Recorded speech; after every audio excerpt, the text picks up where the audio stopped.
trial lawyer, and that is the right to a jury trial in a civil case, and how that right came to exist under our system of laws and why the founders preserved that for us and for our grandchildren for all time, and what the importance of that is and how it's and why it's critical to be cognizant. So early on, the jury system was completely different than what we understand it now. The jury system in a civil matter had to do with essentially the triers of fact. They were, so what does this mean in plain English, where the rubber hits the road?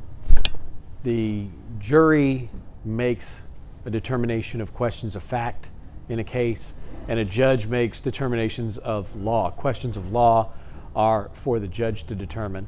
And how you get a verdict out of that is that the judge will instruct the jury on the law that applies to the case. The judge will make rulings on the evidence that comes in or doesn't come in on a case, and the jury will answer questions related to the facts that came up in that case. Was the stoplight green?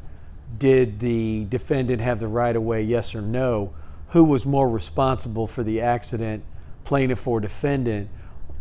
So this division of the workload does two things. One, it preserves the Republican idea of representative government within our jury system by making the jury the determiner of facts in a case, and thereby limiting the amount of control the government has over the direction of a case.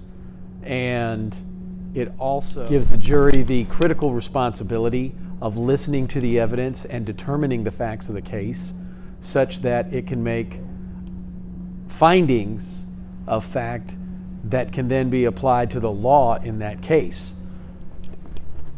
If you've ever heard the term fact finder in related to a legal scenario, that might be what someone would use in place of the word jury. That's the jury's job, is to find out those facts, to make those determinations of fact, to listen to the evidence, to weigh the credibility of the witnesses, and to make those findings of fact, to answer those fact questions.